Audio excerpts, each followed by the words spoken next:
I feel the Spirit moving in me. I feel the Spirit moving in me.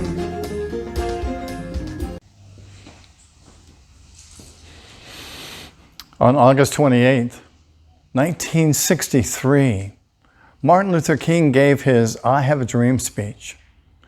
Many people consider this to be one of the greatest speeches of the 21st century. In that dream speech, he gives a new vision for humanity, a vision of acceptance, a vision of love, a vision of peace. And he invites and challenges all of us to dig deeper into our hearts, into our souls, and to reach in and be all that we can be, and encourage others to do the same. He said, if we want peace and harmony in the world, we must have peace and harmony in our minds, in our hearts, in our bodies, and in our spirits.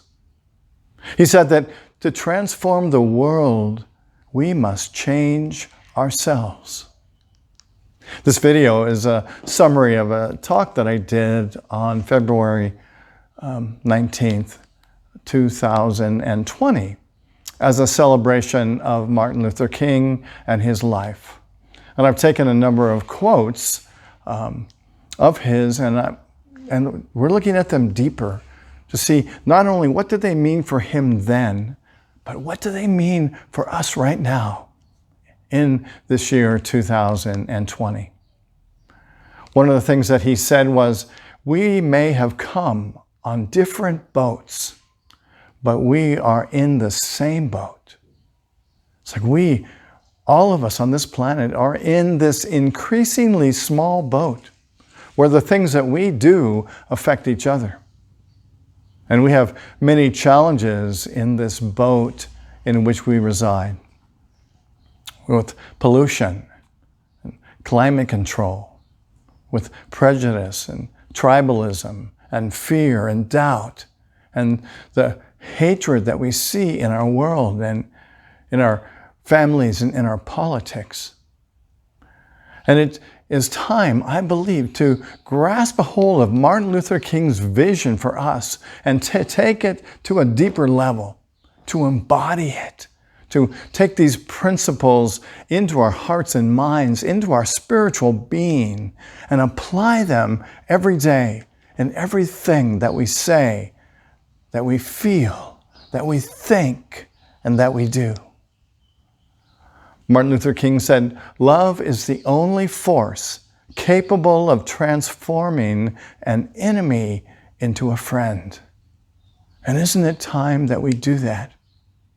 That we look at our enemies and see them as potential partners in a relationship that we build within ourselves, and to share love with them, and to see them as adventurers in this same boat, on this planet, with a common desire to feel love and passion, to have a successful life and to be prosperous.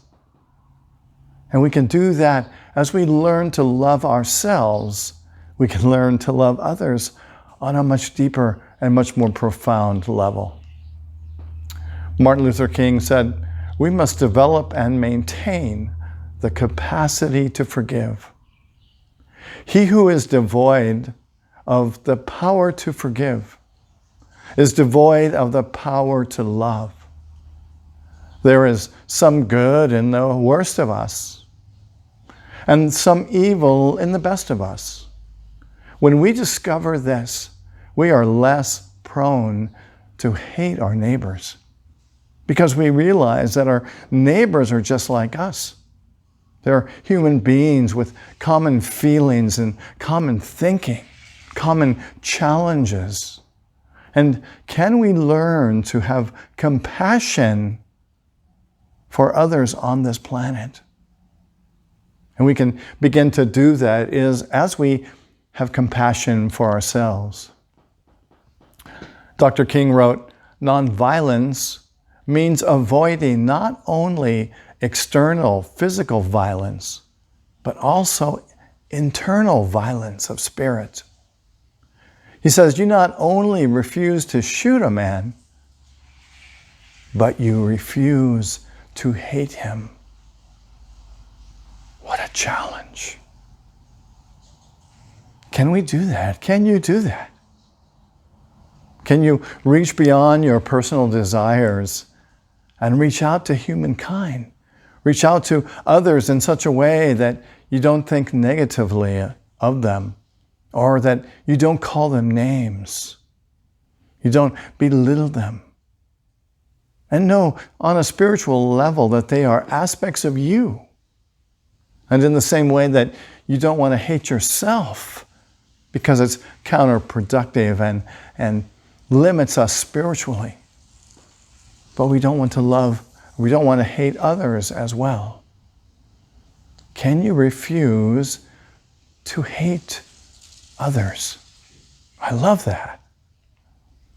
Dr. King wrote, "It is difficult, if not impossible, to receive love unless we love ourselves.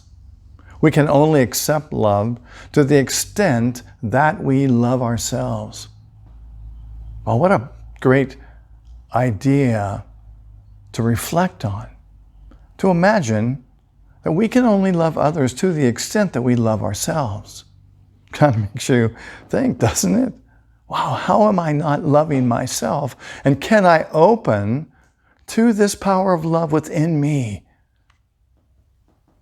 so that I can truly love, so that I can truly be loved?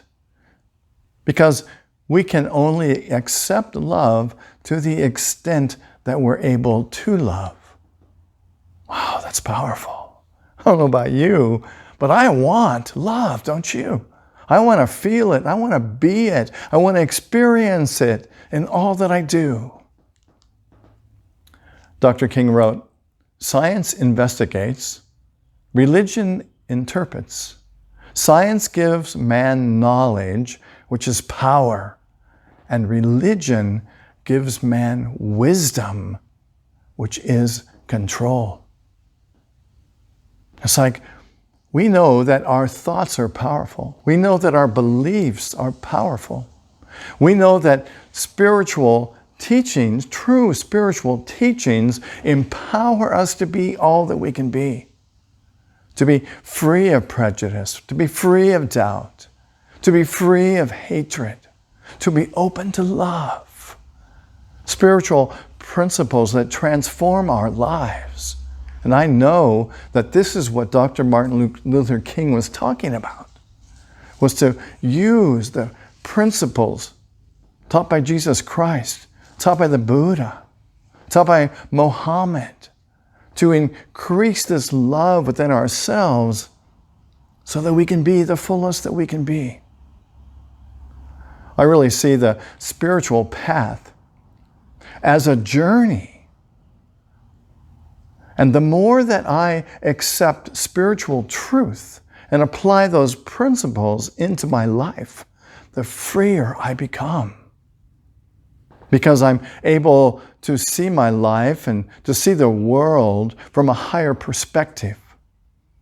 And therefore, a lot of the things that happen in and around me don't affect me, because I recognize the spiritual truth in the highest possibility, and know that I can transform my own doubts and fears by applying spiritual practices to what I think and what I feel and what I experience. That, to me, is the spiritual journey. And isn't this journey all about bringing the spiritual ideas through us into our lives, listening to Spirit, listening to that inner voice, listening to our hearts, listening to our body, listening to the thoughts in our mind, and applying these four things, spirit, heart, body, and mind, as the antennas with which we interpret the world and discern what is the truth. What is Spirit telling me? What is my heart telling me? What is my body telling me? What is my mind telling me? Thereby is the truth in the integration of these elements. That's where I can listen and know what is true for me. Dr. King wrote, "An individual has not started living until he can rise above the narrow confines of his individualistic concerns to the broader concerns of all humanity." What a vision this is. Imagine living in a world where we are all concerned with the future of humanity and the broader love of humanity. And isn't this at the root of what Martin Luther taught, what other spiritual teachers taught? To help us to move beyond our egocentric concerns for me, for me, for me, for me, and start to reach in and reach out into the world and say, how can I help to make this world a better place? For all beings, all children, all women, all men, all life, all animals, and certainly ultimately our planet. What can we do to make this planet a safe place for all to live? Dr. King wrote, "Life's most persistent and urgent question is, what are you doing for others?" What are you doing for others? Maybe it's time to look beyond your personal needs and wants and desires and to reach out into the community and be a part of a new wave of humanitarianism. To be a part of a wave of love, a common consciousness of peace that I know is happening right now. It's manifesting right now on this planet. And you are a part of it. We are a part of it. Dr. King wrote, "Every man must decide whether he will walk in the light of creative altruism or in the darkness of destructive selfishness." And don't we see this when we look out into the world at different countries? Don't we see this in our own politics? We become so self-focused on me, that we've ignored the desires of others. We've ignored the higher vision for what is possible for all of us. So we need to move, so we can move out of this darkness, out of this destructive selfishness, and into a new way of being in the world. This, I believe, was Dr. King's vision years ago. A vision that lives on in our souls because our souls know that it's true. You know, the freedom that we seek is to be free enough to feel compassionate towards ourselves and to the world. So let's start focusing on being compassionate. Focus on being compassionate to yourself, to your thoughts, to your feelings, so that you can love yourself so much that you can love yourself into the world and to love others in the same way. Thich Nhat Hanh wrote, "Freedom is not given to us by anyone. We have to cultivate it ourselves. It is a daily practice. No one can prevent you from being aware of each step you take or each breath in and breath out." That's where our freedom is. We have the ability to cultivate our own freedom by being compassionate towards ourselves. The Dalai Lama said, "If you want others to be happy, practice compassion. If you want to be happy, practice compassion." Compassion is the key to happiness. the key to a fulfilling life, the key to happiness and fulfilled desires, the desires of your heart, your mind, your body, your spirit. And I believe that which spirit desires for you. Thich Nhat Hanh said, the amount of happiness that you have depends on the amount of freedom that you have in your heart. Wow. And that freedom begins with compassion. To be so compassionate to yourself, to your heart, that you can love yourself so much that that love can reach beyond you out into the world. And you can feel compassion with all life, with our planet, and all the life that is on this beautiful planet we call Earth. So, how can we find compassion? And the first thing that we can do is to treat ourselves kindly. Treat yourself kindly. Treat yourself as you would treat the person in your life that you love the most. By not calling yourself names, by not belittling yourself or demeaning yourself, but by being totally present for yourself.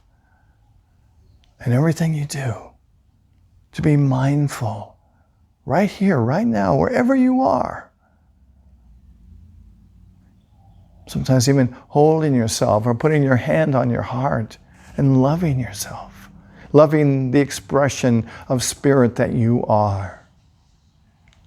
The next thing we can do to feel compassion for ourselves is to be mindful of our thoughts and our feelings. Recognizing that thoughts and feelings are just sort of the tape that runs through our mind. Some of our thoughts are true and some of them aren't. Some of our feelings are true and some of them aren't. But our thoughts and our feelings are a good monitor of what we're experiencing. And to know that if we don't like our thoughts or our feelings, you can change them. You can change the way you think, and you can change the way you feel. And it all begins by being mindful and even asking, is this real, what I'm thinking? Is this the truth? Is this the truth for me? Is this feeling that I'm having the truth for me? Or is it just a passing feeling that's running through me? The next thing we can do is to remember that others have the same thoughts and feelings as you do. Isn't that freeing to know that? Because as human beings living on this planet, we have a shared consciousness of thoughts and feelings that are running through our minds all the time. And other people have similar thoughts and feelings as we do. And isn't that a great thing? That we can love ourselves in spite of our thoughts and our feelings. And cut ourselves slack and cut others slack as well. Osho wrote, "Nobody is separate. When the illusion of separation drops, compassion arises." Wow.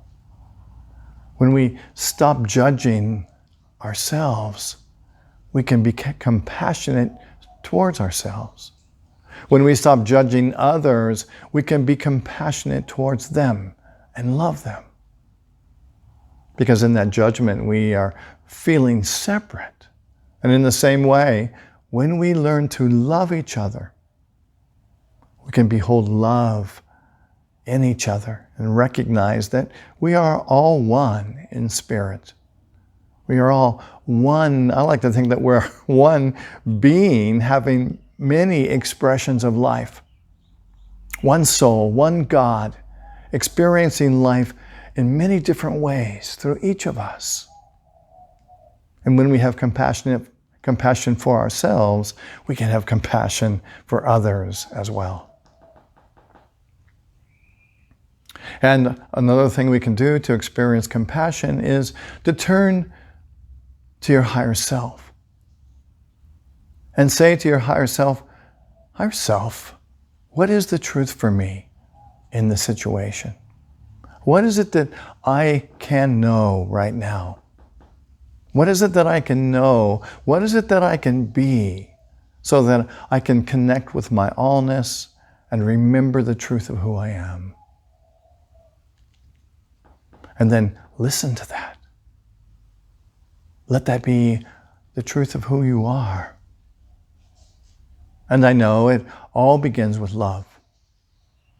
To love yourself, to love each other, to be compassionate, and to listen. What is my truth? What can I know about this situation that will guide me into my next experience of truth? And so I invite you to close your eyes and let's take a few moments in the silence and a bit of a guided meditation together. Breathing in and breathing out.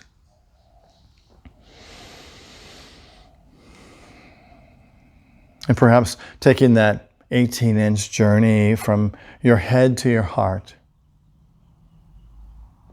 and agreeing to meet with Spirit in this place. Giving thanks for the connection with Spirit, with mind, with body, with life, with heart. And to recognize your oneness with all that it is right now. Recognize your oneness with all life. Imagine that you can reach out your hands and embrace all life, all humanity, giving thanks for all that is, all that you are, loving yourself, blessing yourself, feeling compassion for yourself.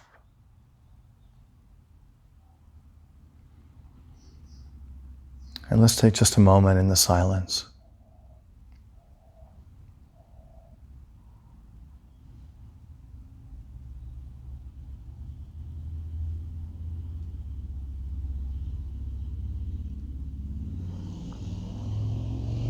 Thank you, loving Spirit, for this time together.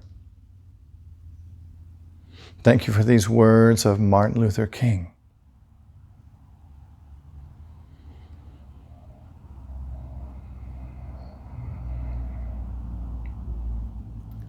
Dr. King said, an individual has not started living until he can rise above the narrow confines of his individualistic concerns to the broader concerns of all humanity.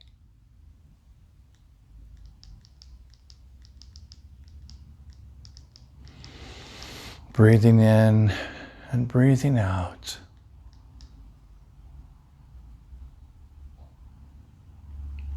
And I'll end the meditation with this quote from Dr. King. Whatever affects one directly affects all indirectly. I can never be what I ought to be until you are what you ought to be. This is the interrelated structure of reality. And so it is. Free at last. Free at last. Thank God Almighty. I am free at last. And so it is. Namaste.